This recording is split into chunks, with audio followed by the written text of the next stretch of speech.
shattered facades. The first sign was a perfume Priya didn't recognize, just a whisper of something floral and expensive that clung to Vikram's suit jacket when he returned home past midnight. Again. Priya Malhotra had been an interior designer long enough to know that details matter. The subtle textures, the negative spaces, the things people try to hide in plain sight. And something about her husband of 11 years was definitely off. "Working late again?" she asked, setting aside her tablet where she'd been finalizing designs for a new restaurant project. Vikram loosened his tie, not quite meeting her eyes. "The Sharma account is killing me. Their demands keep changing." His smile didn't reach his eyes, a practiced performance that had once seemed charming but now felt hollow. That night, lying beside him in their custom king-sized bed, the one they'd splurged on during their trip to Milan 3 years ago, Priya felt the growing chasm between them. Vikram slept soundly, his breathing even, while she stared at the ceiling, cataloging the changes. The new gym membership he suddenly couldn't live without. The mysterious lunch meetings that ran long. The way he guarded his phone like it contained state secrets. 2 days later, Priya was having coffee with her sister Divya when the message arrived. Bringing a colleague to the anniversary dinner next week. Samira Kapoor from marketing. She's been instrumental in landing the Sharma account. Hope that's okay. Divya raised an eyebrow at Priya's expression. "What is it?" Priya handed her the phone wordlessly. Their annual anniversary dinner was sacred.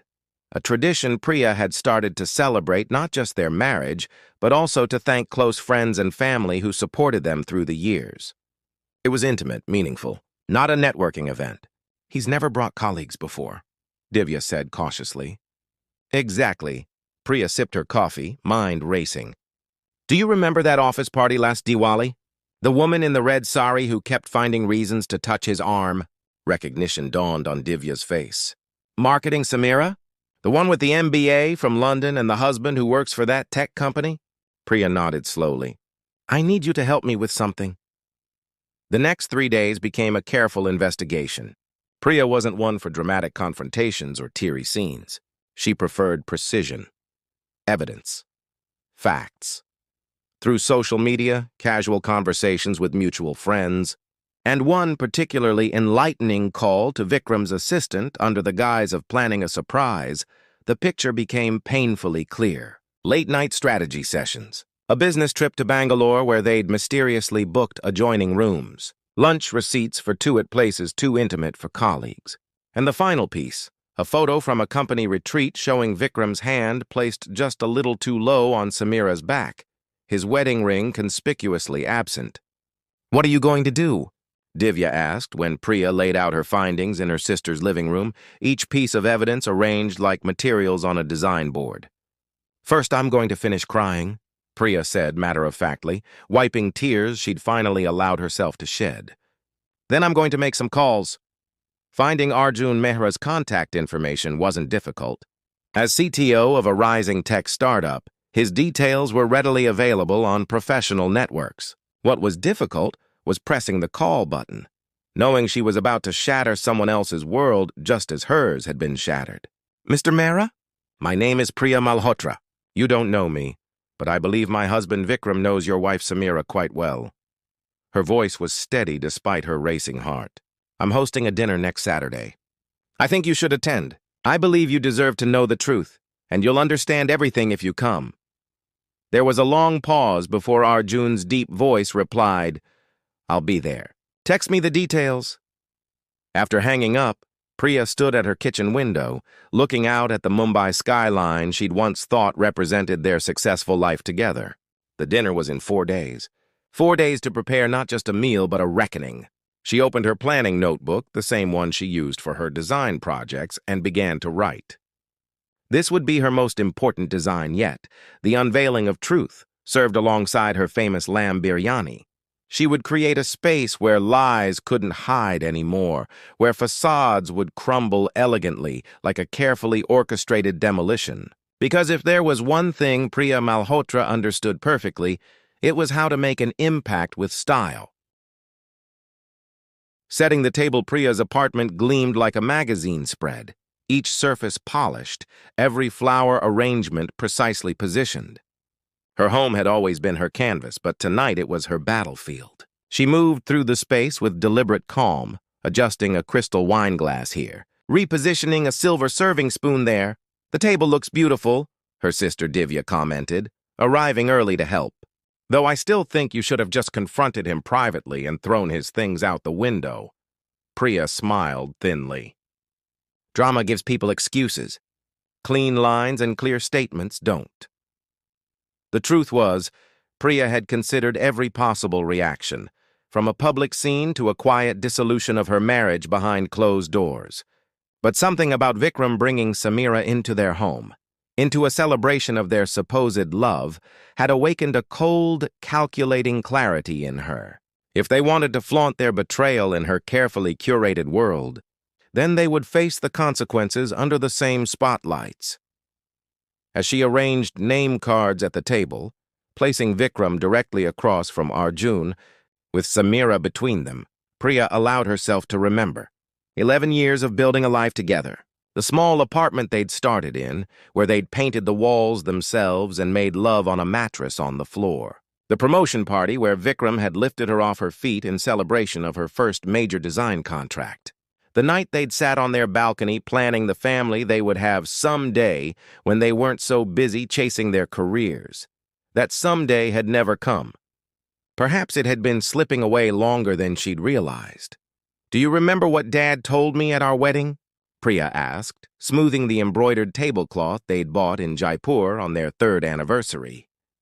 Divya paused, wine bottle in hand. "That marriage is like building a temple. It takes patience, vision, and daily maintenance." He said if either person stops doing the maintenance, the whole structure eventually collapses. Priya placed a small velvet box beside her own plate, containing the evidence she'd gathered, printed, and ready. "I just never thought I'd be the one documenting the collapse." The doorbell rang at precisely 7:30 p.m. Priya took a deep breath, touching the elegant midnight blue silk of her carefully chosen dress. She'd bought it 2 days ago, a color she knew complemented her warm brown skin perfectly, cut in a style that projected both strength and grace. Tonight was not about looking desirable to a husband who had already turned away. It was about facing whatever came next with dignity. "That'll be Arjun," she said, moving toward the door. The man standing in her doorway was taller than she'd expected. He wore a well-cut gray suit that spoke of quiet wealth, and his eyes, intelligent and assessing, met hers with a shared recognition of purpose. "Mrs. Malhotra," he said formally, extending a bottle of wine. "Thank you for the invitation."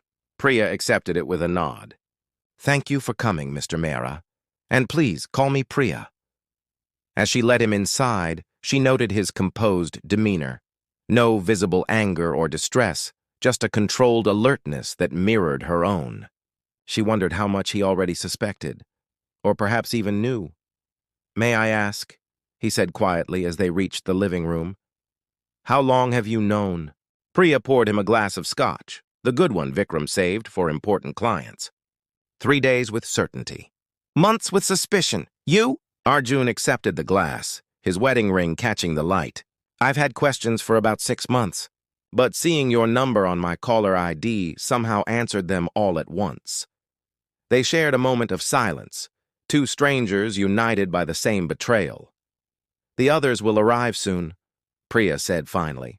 "My sister Divya and her husband Rohit, my parents, Vikram's brother Nikhil and his wife, and a few close friends. I've told them nothing. This isn't about public humiliation." Arjun nodded, understanding. "Then what is it about?" Priya met his gaze steadily. "Consequences, truth, and perhaps a chance to end things on my terms rather than theirs." The doorbell rang again, and voices filled the entryway, the normal sounds of arrival, of greetings and compliments on the food aromas filling the apartment. Priya moved to welcome each guest, her social smile firmly in place, even as her heart pounded with the knowledge of what was to come. Then came the sound she'd been waiting for, Vikram's key in the lock. He entered with the confident stride of a man who believed himself loved and respected, Samira half a step behind him. She wore a striking red dress that would have drawn admiring glances if not for the sudden, terrible silence that fell as she locked eyes with her husband across Priya's perfectly arranged living room. Time seemed to stop as understanding dawned on Vikram's face. First confusion, then shock, finally the beginning of fear. Priya watched it all with a strange detachment, as though observing one of her design projects from a distance, noting how reality was matching her blueprints exactly. "Welcome home," she said to her husband, voice carrying in the silence. "I believe everyone's arrived now. Shall we move to the table? Dinner is served." The dinner party. The first course, chilled cucumber soup garnished with mint from Priya's balcony garden, sat untouched in front of most guests. The only sounds were the gentle clink of spoons against china from those too polite or too oblivious to sense the tension crackling through the room. Vikram had attempted damage control immediately, pulling Priya into the kitchen with a hissed, "What the hell is he doing here?" "Who, Arjun?" Priya had replied, her voice pitched to carry just enough. "I thought since you were bringing his wife, it would be rude not to include him." The look on Vikram's face, panic barely concealed behind outrage, had almost made the past 3 days of pain worth it. Almost. Now, seated at the head of her table, Priya observed the dynamics unfolding. Samira kept her eyes fixed on her soup, her confident demeanor from earlier shattered. Arjun maintained a polite facade, engaging Priya's father in conversation about technological innovations in sustainable architecture, a subject that would normally fascinate Priya. Vikram alternated between desperate attempts at normalcy and shooting panicked glances at Samira. "So, Samira," Divya said during a lull, "innocence perfected through sisterly conspiracy. Vikram says you've been instrumental in landing the Sharma account." "That must be exciting work," Samira's head snapped up. "Yes, it's been challenging, long hours." "I imagine so," Arjun commented mildly, "especially considering the Sharmas signed with your competitors last month, according to the industry newsletter." The silence that followed was exquisite in its completeness. Priya rose gracefully to clear the soup bowls. "Main course coming up. Vikram, perhaps you'd help me in the kitchen." In the relative privacy of the kitchen, surrounded by the aromas of cardamom and saffron from the biryani keeping warm in the oven, Vikram grabbed her arm. "What are you doing?" he demanded, voice low and dangerous. "Are you trying to humiliate me?" Priya looked pointedly at his hand until he released her. "Humiliate you? By inviting your mistress's husband to dinner?" Her calm was genuine now, born of clarity rather than shock. "I'm simply ensuring everyone has all the information they need. This isn't like you. Priya, you're making a scene." "No. A scene would be me throwing your things onto the street or posting the hotel receipts I found online." She began arranging biryani on warmed plates. "This is me respecting myself enough not to pretend anymore." When they returned to the dining room, carrying steaming plates of food that no one would have an appetite for, Priya noticed that the seating arrangement had shifted. Arjun now sat beside his wife, their heads bent in what appeared to be intense conversation. Vikram's brother Nikhil was watching them with dawning comprehension, while Priya's mother was shooting concerned glances at her daughter. As plates were distributed, Priya took her place at the head of the table and lifted her wine glass. The crystal caught the light, scattering tiny rainbows across the white tablecloth. "A toast," she said, her voice steady. To honesty. The word hung in the air like a challenge. Eyes moved from Priya to Vikram to the Maris and back again. "Priya," her father began cautiously, "is everything all right?" "No, Papa, everything is not all right." Priya's smile was sad but determined. "For months, my husband has been having an affair with Mrs. Mehra. Tonight, I thought it was time for the truth to join us at the table." The collective gasp was followed by Vikram half rising from his chair. "Priya, this is inappropriate." "Inappropriate?" Arjun's voice cut through, cool and precise. "An interesting choice of words from a man sleeping with my wife." What followed was chaos contained only by the social constraints of politeness. Vikram attempted denials that crumbled under the evidence Priya calmly presented from her velvet box, the receipts, the photos, the timeline she'd constructed. Samira moved from silence to tears to angry accusations that Arjun had neglected her, as though that justified everything. Priya's relatives expressed shock and sympathy, while Vikram's brother sat in uncomfortable silence, loyalty clearly at war with disgust. Through it all, Priya maintained her composure, serving food no one ate, refilling glasses that provided liquid courage for difficult questions. When Samira finally broke down completely, sobbing that she'd made a terrible mistake, it was Priya who silently handed her a clean napkin. "I think," Priya said finally, when the initial storm had passed and a strange, exhausted calm had settled over the table, "that this dinner party has served its purpose. Vikram, I'll have my lawyer contact you on Monday. I suggest you find somewhere else to stay tonight." As the guests began the awkward process of departing, murmuring condolences and avoiding Vikram's eyes, Priya found herself standing beside Arjun near the door. "I'm sorry," she said quietly. "Not for tonight, but for the pain this has caused you." Arjun's expression was unreadable. "Don't apologize. You didn't create this situation. You just brought it into the light." He hesitated, then added, "That took courage?" "Or foolishness," she replied with a small smile. "Sometimes they're the same thing." He handed her his business card. "If you need anything, well, there aren't many people who understand exactly what this feels like." After everyone had gone, Vikram, leaving with a suitcase hastily, packed, and Samira departing separately in a taxi, Priya stood alone in her beautiful apartment. The table remained a battlefield of abandoned food and half-empty glasses. For the first time in her meticulous life, she left the mess where it was, kicked off her heels, and curled up on her sofa with a full glass of wine. The facades had crumbled exactly as she'd planned. Now she just had to figure out what remained beneath the rubble. Separate paths, the divorce proceedings moved with all the grace of a wounded animal, painful lurches forward, followed by periods of exhausted stillness. Priya found herself in the strange position of explaining repeatedly to her lawyer why she wasn't fighting for more than her fair share of their joint assets. "He's been transferring money to a separate account for months," her lawyer pointed out, during a meeting 6 weeks after the dinner. "We could use that as leverage." Priya shook her head. "I don't want leverage. I want completion." The truth was, each negotiation, each required meeting where she had to occupy the same space as Vikram, felt like picking at a wound that might otherwise heal. He had alternated between remorse and resentment, once even suggesting they try again, for the sake of 11 years together, which had almost made Priya laugh at the absurdity. "The 11 years matter to me," she had told him. "That's why I won't spend a 12th year with someone who could lie to my face every day." Her design business became her sanctuary.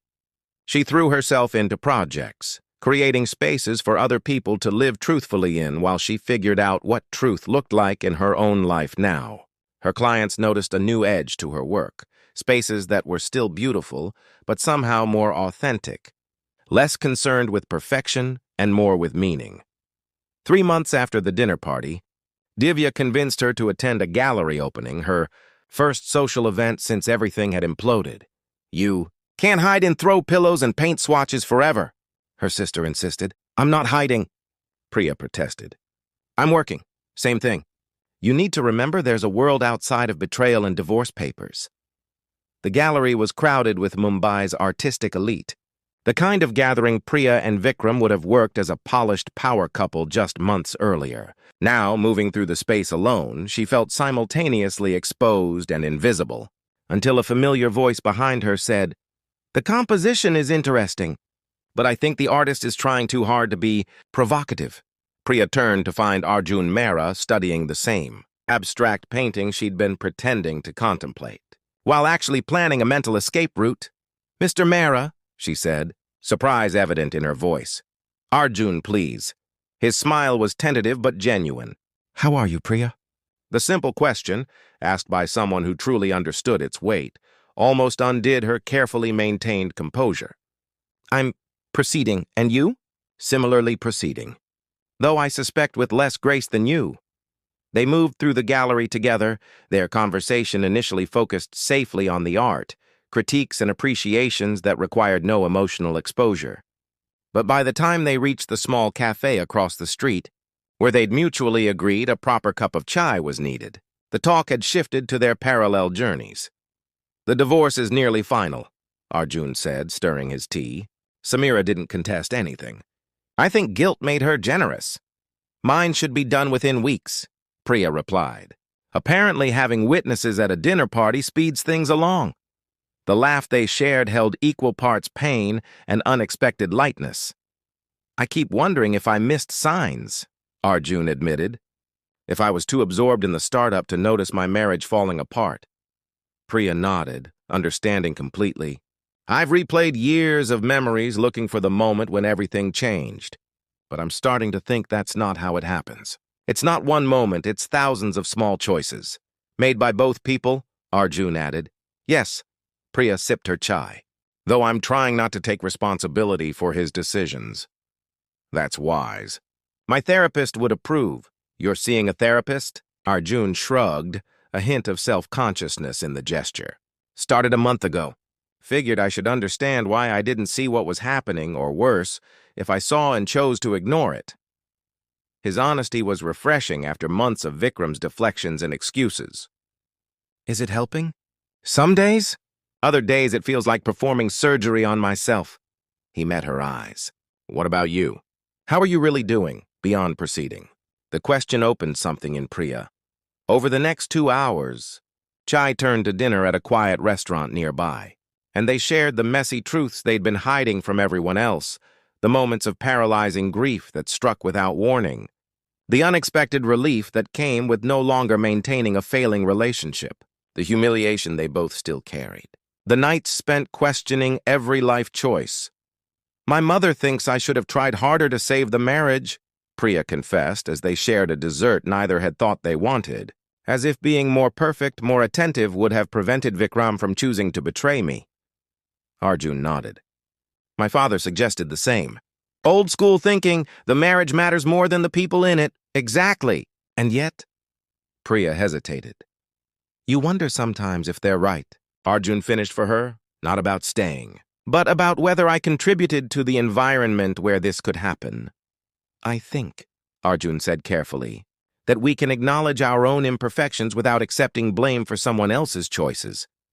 They parted that night with an agreement to meet again. Not a date, they both insisted, but a continuation of a conversation no one else in their lives could fully understand. What began as mutual therapy sessions over coffee gradually evolved into friendship. They met weekly, then more frequently, exchanging book recommendations and work stories alongside their healing journeys. 6 months after their divorces were finalized, Arjun called Priya in a panic. "I need your professional opinion. I'm buying an apartment, and I'm down to 2 options. I trust your eye more than the real estate agents." As Priya walked through the 2 properties with him, offering her honest assessment of light quality and spatial flow, she realized something had shifted between them. The weight of shared trauma had lightened, making space for something else to grow, something neither had been looking for, but both recognized when their hands brushed accidentally as they tested a kitchen faucet.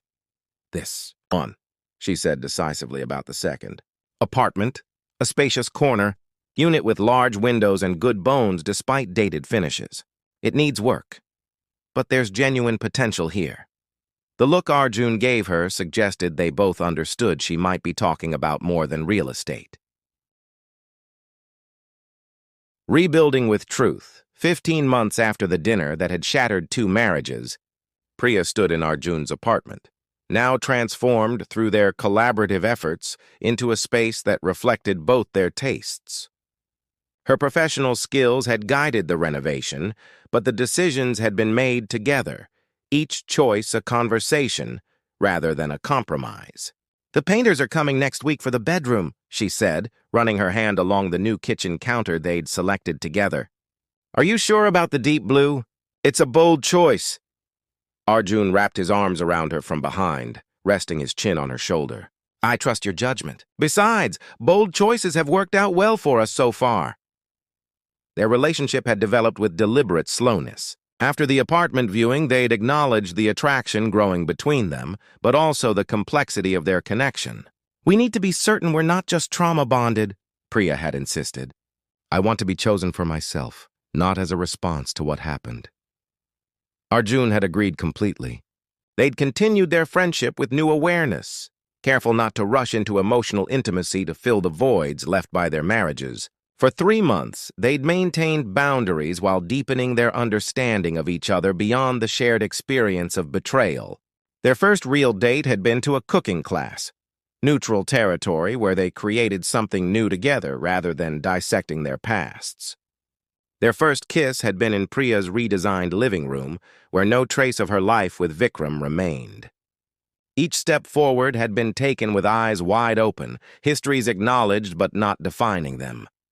Now, a year into a relationship neither had expected to find, they were creating a home together. Arjun's apartment serving as their blank canvas since Priya's held too many memories of her former life. "Have you heard from Divya?" Arjun asked, moving to pour them both glasses of wine. "She called this morning. She's still getting used to the idea of us together, but she's happy for me." Priya accepted the glass. "She also mentioned that she ran into Vikram at a restaurant last week." "And how did that go?" "Awkward, apparently. He was alone and looked, in her words, expensive but hollow." Priya shrugged. "The company promoted him after landing the Jindal contract, but rumor has it he's drinking too much." "And Samira? Moved to Delhi after a stint in corporate communications went badly. From what I hear, she's rebranded herself as a marketing consultant." Priya turned to face him. "Does it bother you to talk about them?" Arjun considered the question thoughtfully, as he did most things. "Not anymore. They're part of our history, but not our story. At least not the whole story." This was what Priya valued most about their relationship, the thoughtfulness they both brought to it, the refusal to simplify complex emotions, the commitment to honesty even when it was uncomfortable. "My mother asked if we're getting married," she said, watching his reaction carefully. Arjun's eyebrows rose. "That's direct. What did you tell her?"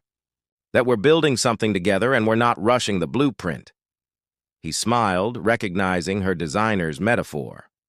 "A solid foundation takes time." "Exactly." She hesitated. "Though I'm not opposed to the concept. Eventually, if that's something you might want too." "I do." His response was immediate and sure. "But not because it's expected or because we're a certain age or because we're trying to prove something to anyone else." "Including ourselves?" "Especially ourselves." He set down his wine to take both her hands in his. If we decide to get married, it will be because we've built something so good together that we want to celebrate it, not to fix something broken or fill something empty." The simple wisdom of it brought tears to Priya's eyes. "When did you get so emotionally intelligent?" "Therapy," he said with a grin. "Plus, falling in love with someone who refuses to accept anything less than complete honesty." They moved to the balcony of the apartment, watching the Mumbai sunset paint the sky in fiery oranges and pinks. Below them, the city pulsed with millions of stories, some just beginning, others ending, most somewhere in the complicated middle. "Do you ever regret it?"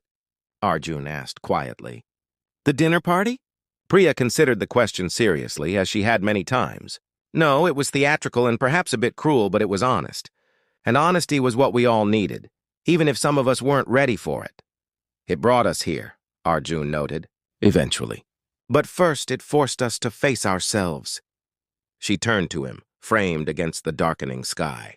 "That's the part people miss when they talk about everything happens for a reason, or it all worked out in the end. We had to do the work ourselves. We had to choose healing and growth. And then choose each other," he added, pulling her close. "Every day," she agreed. "That's the blueprint I believe in."